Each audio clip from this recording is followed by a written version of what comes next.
427 Coopération des chasseurs. L'araignée chasseuse noire, présumée a flashé et a disparu dans l'ombre de l'autre côté de la salle. Au moment où Iraeta sentit l'anomalie et leva les yeux vers le plafond, la colossale araignée noire avait disparu. « Qu'est-ce que tu regardes ?»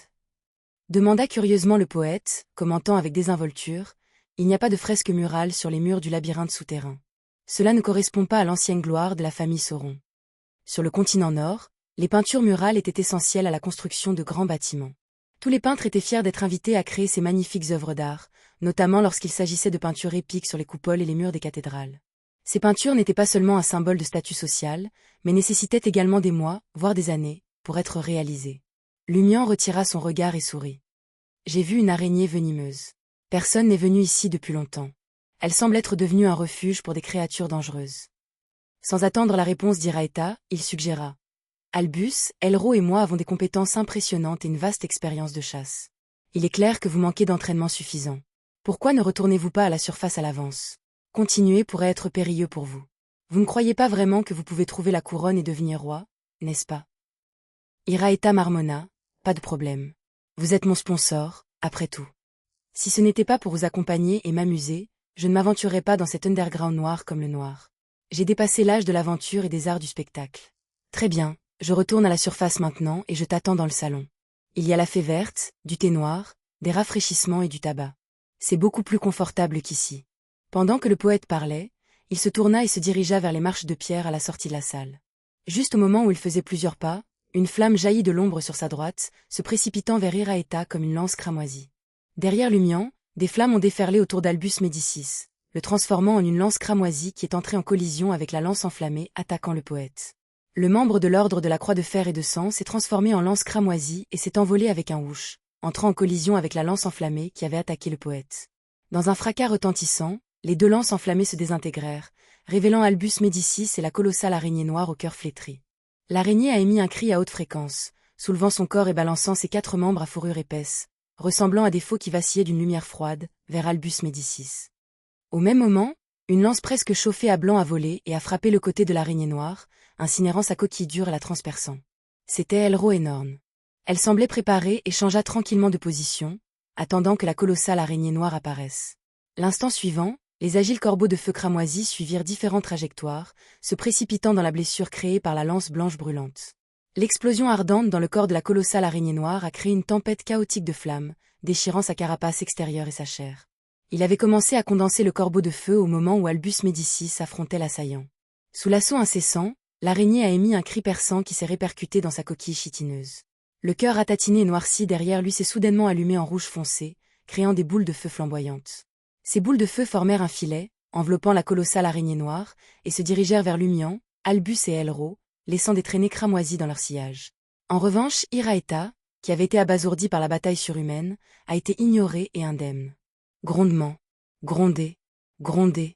Alors que Lumian et les autres esquivaient les boules de feu entrantes, l'une d'elles s'enfonça profondément dans la salle, se dissipant rapidement. Cachée dans la boule de feu, la colossale araignée noire a saisi l'opportunité de briser l'encerclement de Lumian et des autres et de disparaître une fois de plus. Les flammes pourpres autour d'eux ont continué à brûler.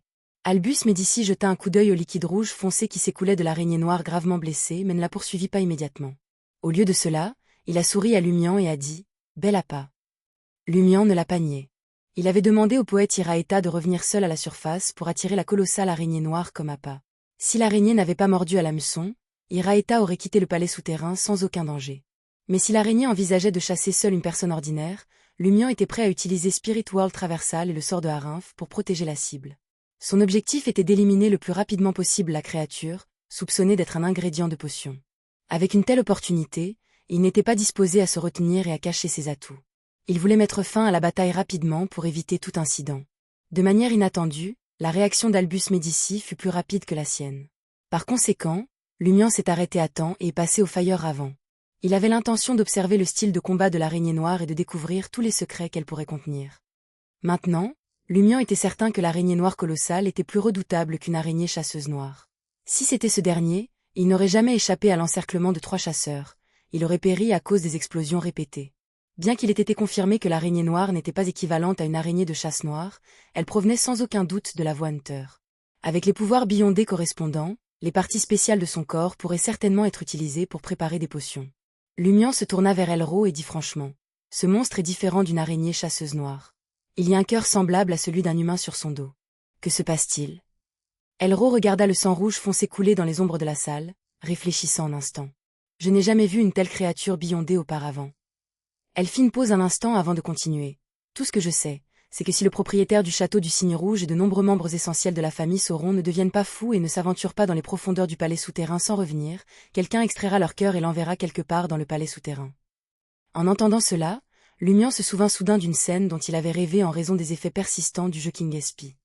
Dans un cercueil en bronze entouré d'innombrables bougies blanches, une main au vaisseau sanguin rouge foncé, presque noir, s'étendait, tenant un cœur noir ratatiné, flétri, d'où s'écoulait un peu de sang.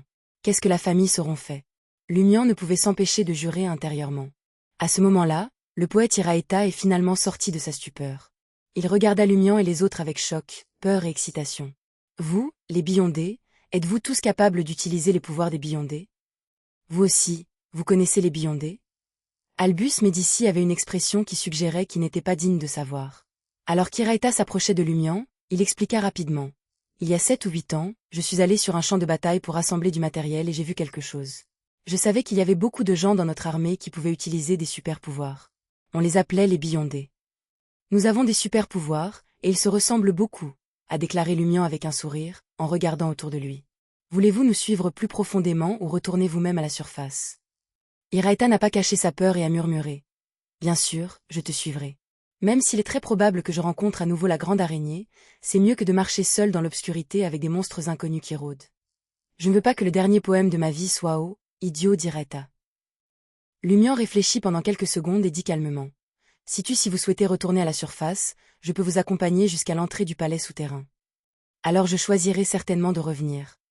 Iraeta a changé d'avis sans hésitation. Lumian s'est ensuite tourné vers Albus et Elro et a demandé. Voulez-vous me rejoindre, attendre ici ou vous aventurer plus profondément par vous-même? Albus Médici lança un regard profond à Lumian et ricana. Je ne m'attendais pas à ce que tu sois une personne aussi morale. Vous pouvez accompagner vous-même ce poète à la réputation douteuse. Son implication était claire. Vous devez avoir des arrière-pensées pour escorter quelqu'un, compte tenu de votre manque de moralité. Il n'a pas précisé s'il avait l'intention de rester ou de s'aventurer seul. Je suis avec Albus, répondit Elro, qui se tenait à côté d'Albus, avec un sourire, tenant la lampe au carbure. Lumian observa les gouttelettes de sang rouge foncé laissées par l'araignée noire et commença à gravir les marches de pierre avec Iraeta, en utilisant la lampe au carbure pour l'éclairage. Dans le sous-sol noir et silencieux, ils retournèrent dans le couloir où se trouvait l'artisan de la statue de cire et les soldats de fer. Le poète Iraeta a jeté un coup d'œil à l'obscurité profonde en contrebas et a dit à son parrain. Ces deux-là ne devraient pas être simples. Je sais, répondit nonchalamment Lumian. Tenant la lampe au carbure qui émettait une lueur jaunâtre, il avança à un rythme modéré. Iraeta marchait près de lui et continuait sur son ton habituel. La guerre entre le royaume de Loen et l'empire de Fézac a pris fin il y a plus de 7 ans. Mais mademoiselle Elro a mentionné que son père est mort pendant la guerre il y a 6 ans. Si je me souviens bien, c'était probablement dû au mécontentement face à la perte du traité de l'empire de Fézac, conduisant à une rébellion. C'était une guerre civile dans l'empire de Fézac. Pourquoi mademoiselle Elro a-t-elle mentionné le royaume de Loen? Son père est-il un représentant de la faction extrême ou un membre de la famille royale qui a péri dans la rébellion?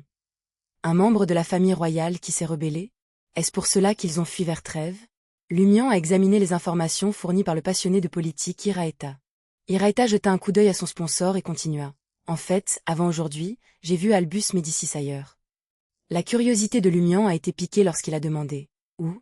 Iraeta regarda autour de lui et baissa la voix. Cloître du Sacré-Cœur.